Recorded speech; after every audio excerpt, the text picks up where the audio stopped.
सियार को जंगल में एक ढोल दिखाई पड़ता है और वह उसे कोई जीव समझ लेता है। उसके बाद क्या होता है दोस्तों, जानते हैं आज की कहानी में। एक समय की बात है, जंगल के किनारे दो राजाओं में मध्य घमासान युद्ध हुआ। इस युद्ध में एक राजा विजय हुआ और एक पराजित। जो राजा विजय हुआ था उनके सिपाही और साथ गए भीड़ रात भर ढोल पीटकर उत्सव मनाते रहे और वीर गीत गाते रहे।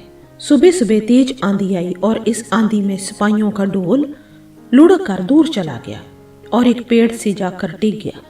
आंधी थमने के उपरांत राजा और उसके सिपाही अपने राज्य की ओर प्रस्थान कर गए। ढोल वही जंगल में पड़ा रह गया। ढोल जिस पेड़ से टिका पड़ा हुआ था, उसकी सूखी टहनियां तेज हवा चलने पर ढोल से टकराती और ढोल बज उठता। उसकी डमाडम की आवाज पूरे जंगल में गूंज उठती।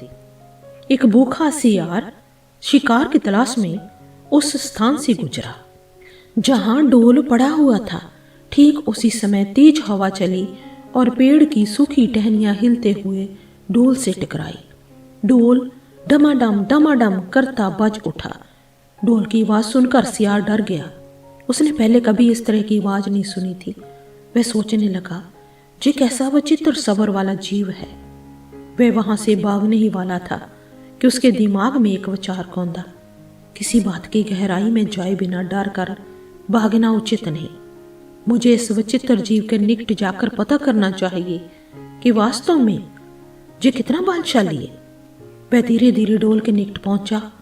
वहां उसने देखा कि पेड़ की टहनियां ढोल पर चोट कर रही और उसमें सी आवाज आ रही। सियार ने अपनी बुद्धि दौड़ाई और इस नतीजे पर पहुंचा कि ये तो एक नरे प्राणी है जिसमें कोई जान नहीं है। पेड़ की शाखाओं की मार से करा रहा है।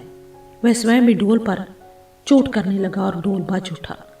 ढोल का स्पर्श करने के उपरांत सियार ने सोचा कि इन जीव का शरीर विशाल और मांसल है।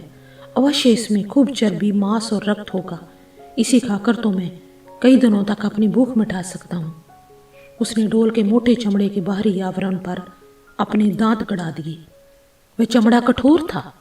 उसे काटने के प्रयास में सियार के सामने के दो दांत टूट गए, लेकिन अपनी जोरों की भूख शांत करने के लिए वह डटा रहा और किसी प्रकार ढोल में छेद कर उसमें घुस गया। ढोल अंदर से खाली था। उसमें मांस, रक्त, मजा ना पाकर सियार बड़ा निराश हुआ। उसकी मेहनत व्यर्थ गई।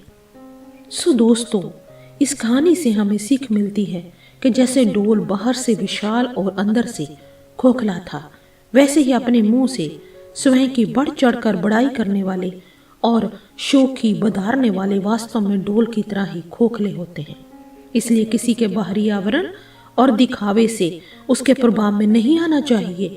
वास्तविकता का ज्ञान किसी चीज को भली बात जानने के लिए के बाद भी होता है। ऐसे नहीं है कि किसी को चमकते देखकर कि वो तो सोना ही होगा। जरूरी नहीं वो सोना हो। पहले अच्छे तरीके से उसको परख लेना चाहिए। चाहे किसी से दोस्ती करनी है, चाहे कोई रिश्तेदारी है, तो ऐसे नहीं है कि कोई अच्छा लग रहा है, अमीर लग रहा है, आपको लग रहा है कि वो तो बहुत पढ़ा लिखा होगा, तो झट से उसके साथ मित्रता कर ले। नहीं, पहले किसी को जांचो, परखो, बाद में उसके साथ अपनी दोस्ती मित्रता करो, क्योंकि दोस्त भी अच्छे लोगों को बनाना चाहिए। ऐसे ढोल की तरह कुछ लोग होते हैं जो बाहर दिखावे से तो बहुत बड़े ऐसे लगते हैं पर अंदर से खोखले होते हैं।